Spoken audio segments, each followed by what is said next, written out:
Hi hello అండి welcome back to Rama home food and blogs.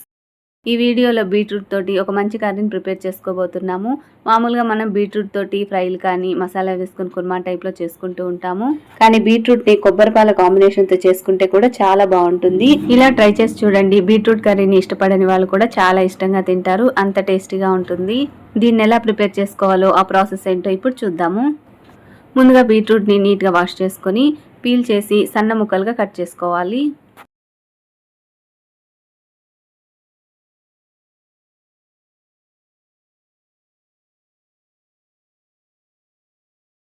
చూడండి, ఈ విధంగా సన్న ముక్కలుగా కట్ చేసుకున్న తర్వాత ఇప్పుడు వీటిని కుక్కర్లో వేసుకొని రుచికి సరిపడా ఉప్పు, పావు స్పూన్ పసుపు, హాఫ్ స్పూన్ కారం వేసుకొని హాఫ్ గ్లాస్ కానీ లేదంటే ముప్పావు గ్లాస్ వాటర్ని యాడ్ చేసుకొని ఒకసారి బాగా మిక్స్ చేసేసుకొని స్టవ్ మీద పెట్టి 3 విజిల్స్ వచ్చే వరకు ఉడికించుకోవాలి.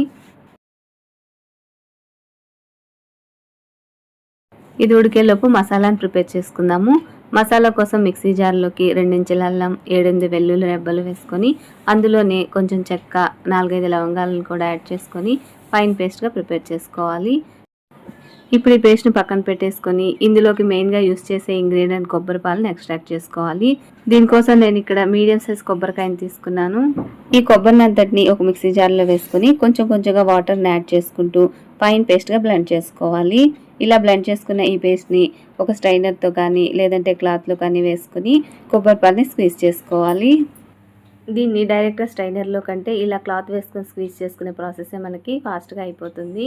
ఇలా స్క్వీజ్ చేసుకునేటప్పుడు సిల్క్ కానీ లేదా టెరి కాటన్ క్లాత్ అయితే మనకి కంఫర్ట్గా ఉంటుంది. క్లాత్ని క్లీన్ చేసుకోవడం కూడా ఈజీగా ఉంటుంది. ఇలా స్క్వీజ్ చేసుకున్న తర్వాత ఈ కొబ్బరిలో కొంచెం హాట్ వాటర్ని యాడ్ చేసుకుని మరొకసారి స్క్వీజ్ చేసుకుంటే కొబ్బరి పాలు పూర్తిగా వచ్చేస్తాయి. చూడండి, కొబ్బరి పాలు రెడీ అయిపోయాయి.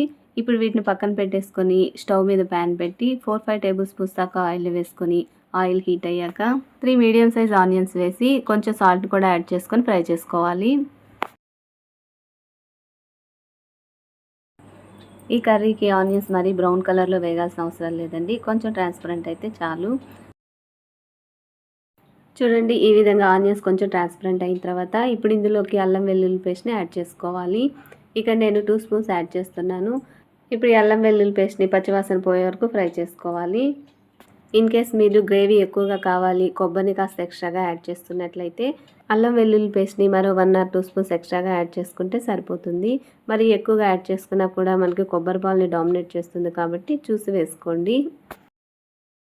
ఇలా అల్లం వెల్లుల్లి పేస్ట్ని పచ్చివాసన పోయే వరకు ఫ్రై చేసుకున్న తర్వాత ఇప్పుడు ఇందులోకి 2 మీడియం సైజ్ టొమాటోస్ని సన్నగా చాప్ చేసి వేసుకొని వీటిని పూర్తిగా మగ్గే వరకు ఫ్రై చేసుకోవాలి.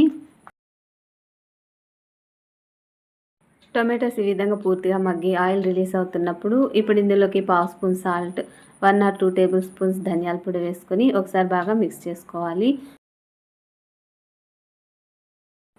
ఆల్రెడీ మనం ఆనియన్స్ ఫ్రై చేసుకునేటప్పుడు సాల్ట్ని వేసుకున్నాము. బీట్రూట్లో కూడా సాల్ట్ వేసి ఉడికించుకున్నాం కాబట్టి ఇప్పుడు పావు స్పూన్ సాల్ట్ వేసుకుంటే సరిపోతుంది. ఇప్పుడు ఇందులోకి ముందుగా ఉడికించి పెట్టుకున్న బీట్రూట్ని వేసుకుందాము. చూడండి, బీట్రూట్ కూడా చక్కగా ఉడికిపోయింది. ఇప్పుడు ఈ బీట్రూట్ని మొత్తం ఈ మసాలాలో వేసుకొని ఒకసారి బాగా మిక్స్ చేసుకోవాలి.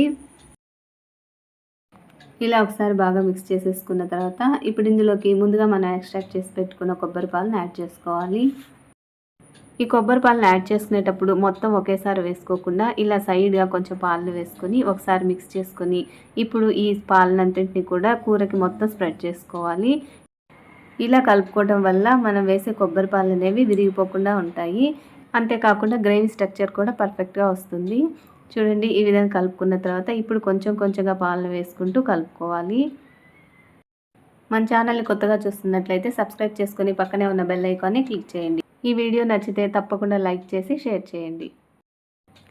చూడండి, ఈ విధంగా మొత్తం పాలని వేసేసుకున్న తర్వాత ఒకసారి బాగా మిక్స్ చేసేసుకొని ఇప్పుడు ఇందులోకి రుచికి సరిపడా కారం, ఉప్పు అన్నీ అడ్జస్ట్ చేసుకొని వేసుకోవాలి.